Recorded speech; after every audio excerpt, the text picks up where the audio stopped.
Hey there, welcome to another episode of the Backchannel.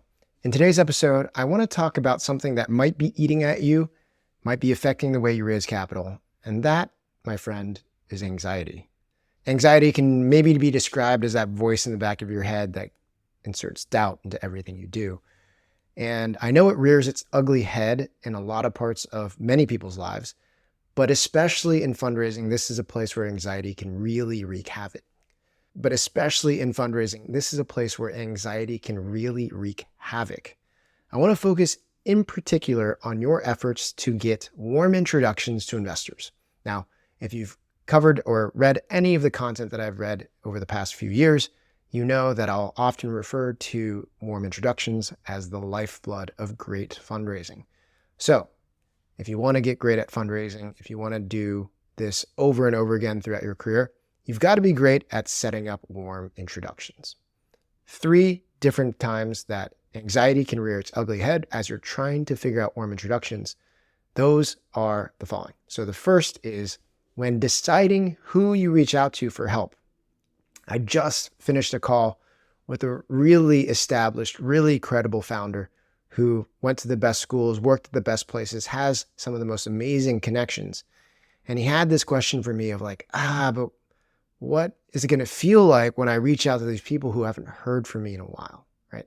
That's anxiety rearing its ugly head. That's anxiety telling you a story that is not true, that these people don't want to hear from you.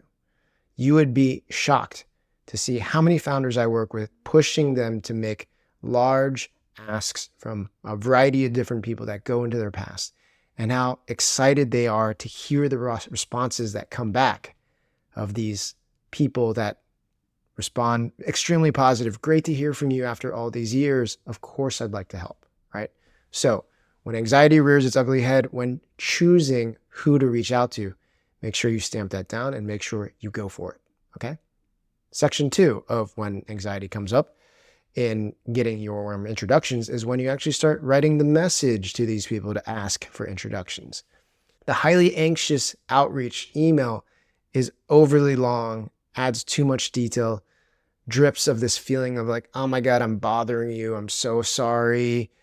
If you're okay with this, could you please? As opposed to what I'd rather it be like, which is, hey, I'm giving you the opportunity to show this amazing deal, my deal, to an investor. Would you mind connecting me?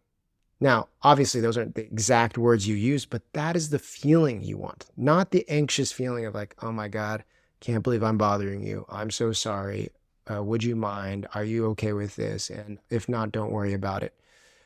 You want to show, hey, I looked you up. I saw that you were connected. I'm doing something awesome. I think they would be too. Could you make that introduction? Okay.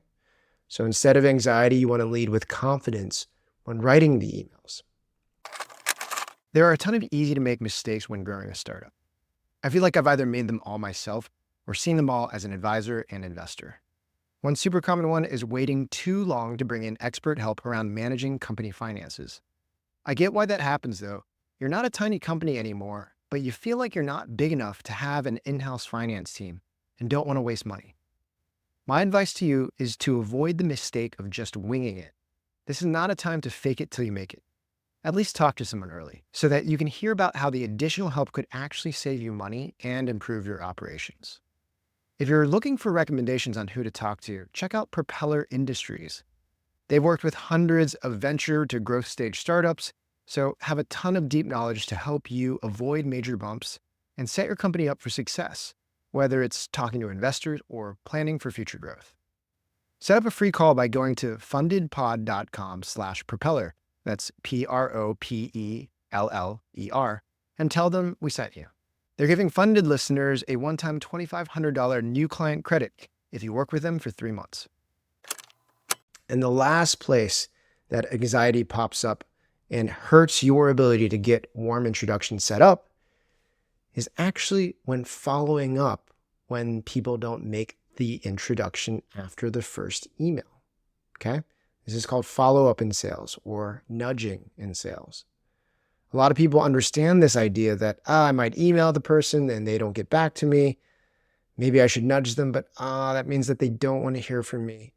No, You don't know how many times I get emails that I quickly read, but just don't get back to because my email inbox is getting flooded and I accidentally miss it. This is something that I'd want to support, but I just forgot about the email. If that person would only respond and follow up and nudge me, I'd be happy to do the thing they asked me to do. This happens over and over and over again. So when you go and check in 4 days after reaching out and realize that some people haven't responded either way, yes or no, your responsibility is to follow up. And when anxiety starts telling you the story of like, oh, it's going to feel bad and this person is going to be really annoyed that I'm following up, you're going to stamp that down and realize that the people who want to hear from you want you to follow up. The people that don't want to hear from you, who cares? Okay? So try to identify when those 3 situations shows up where anxiety messes with your ability to get warm introductions. And instead of allowing that to take over, stand up straight, move forward, and remember what Jason told you to do. Okay?